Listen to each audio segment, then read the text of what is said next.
Hi, I'm Victoria Hanscom, a security editor at Centurion Media, and I'm in Dubai for Intersec 2026, speaking with Mohammed Murad, Chief Revenue Officer of Iris ID. So hi Mohammed, how are you? Doing great. How about yourself? Yeah, very well. Thank you. How's your Intersec been so far? It's been very good. You know, we had a pretty busy week.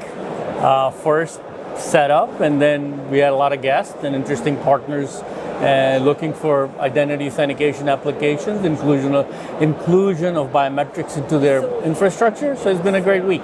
Brilliant. And can you tell me then a little bit about the solutions that you have on show here at Intersec? You know, we've been around for a long time, for 25 years. Our focus has always been iris recognition, non-contact biometrics. In the last couple of years, we have been focusing on how can we bring other biometrics modality, which are non-contact based as well. So here we are discussing the inclusion of facial recognition and creating a fusion biometric. So taking those two modalities and integrating those into one capture. So when you look into our camera now, we take both your face and your iris, fuse them together to get you a better result. Not to say that iris recognition was not accurate. From a convenience perspective, we are trying to make it easier for people. So there is a demand for facial recognition because it's the most convenient and known biometric. So we are taking both the most convenient biometric and the most accurate biometric and combining it together to be able to deliver better results. Yeah, makes complete sense. So can you tell me a little bit about then how those biometric technologies allow you to overcome or address key industry challenges? So, you know, the biggest challenge, as we all know, is breaches, the compromise of identity, the stolen or compromised credentials. To address all those things, our customers are requiring us to provide a solution that is tied to an individual, and biometric is that. So with the inclusion of biometrics such as iris and face tied to the credential, it allows them to elevate the level of security. So it is tied to that individual to make sure that we have proper authentication. So for example, I'll give you an example. So I always tell this story. It's 2:17 in the morning at a data center. An individual presents a credential and it has no other factor or modality, just the credential, and goes into the tier 4 data center, does his thing, and it's actually a breach. And because those credentials were compromised, so somebody else got a hold of it and they got into the data center, planted the bad things into the data center, and now it's open. They have left the door open for the hackers to come in.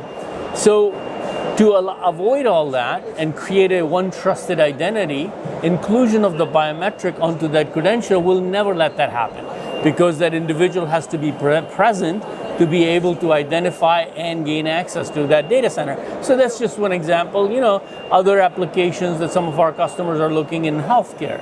So healthcare, both sides, the patient identity and the individual who's providing services, their identity.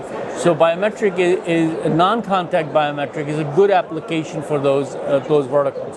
So we see growth in access control, and it's a consistent growth. And with the big discussion on AI data centers and other, we're making great progress in those. We have all the high-tech companies, they are implementing AI data centers. Most of them are our customers.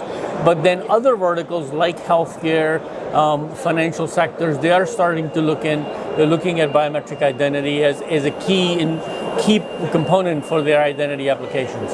Yes, so you mentioned there obviously data centers and healthcare, etc. Can we delve a bit deeper into that and maybe explore some of the sectors that are driving your biggest growth opportunities in 2026 and beyond? Yeah, so 2025, the biggest growth opportunity for us in the identity space were, of course, data center. Okay, but in beyond 26 and beyond, we believe there's going to be other verticals popping up as regulatory environment in healthcare industry requires that as you are making changes or you're involved in making pharmaceuticals, you need to have people be signatory of those changes in the regulation. So the regulation requires that.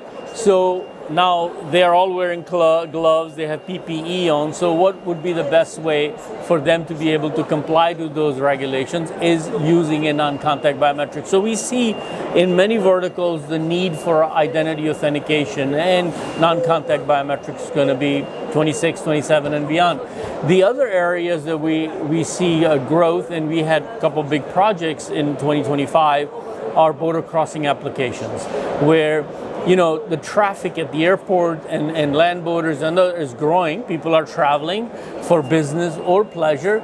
And so how do you make it easy for those individuals to be able to cross the border? Seamless, frictionless, walk up, authenticate and leave. So I'm sure you experienced coming into Dubai, you use those smart gates. They are using our technology in the back end to be able to identify those individuals walking. And in some of those instances, they're not even reading your passport, just looking at your biometric and walking you through. So just from a data perspective, it is estimated they do about 42 million exit and entry out of Dubai annually. That was the number in 2025. So that's a great subject to discuss, that, hey, it's convenient, it's secure, and you're moving the passengers, so you're creating an environment for them that they really like. I went to Dubai, there could be huge lines, but I didn't stand in those lines. Those smart gates led me out with the inclusion of iris and face. Yeah, that experience aspect is really coming to the forefront as well, and not just the security side of things. But can you tell me a little bit then about how you balance that biometric enhanced security with data and privacy concerns that people might have? That's a great question. Privacy is, for us, the utmost. So, one, we provide all the privacy, encryption, and other things included in our solution. And then we also provide some practical things. So, for example, we allow our customers to be able to take that template, biometric template, to be stored on a credential. So now, we have created a distributed database. That means I'm carrying that credential, that biometric belongs to me. I'm carrying it with me. It is not in any central database. So it kind of complies to the GDPR situation where you are responsible for. Then the other thing is that we work with our clients and say, how can you create those consents? So it's very important that the customer who is the end customer, which is an employee or a passenger or a patient, that they know what you're going to do with that biometric data. So we work with our customers to figure out what kind of consent and what happens to that data. So at that point, the customer who's storing that data will need to be responsible party that they are not using it. So there is no functional creep for that data. It is designed specifically for the purpose that I'm going to only grant access to you by using that biometric. So privacy is on top of our mind. Yeah, fantastic. Well, thank you so much for having me. You're welcome. Great to speak with you. It's good to talk to you too. Thank you. As discussed earlier, we are demonstrating at Intersec here the iris and face fusion with our IA1000. This device is used for many access control and identity authentication applications. It's very simple. Look into the camera, look at your user interface with the face, and it identifies you taking both your face and your iris.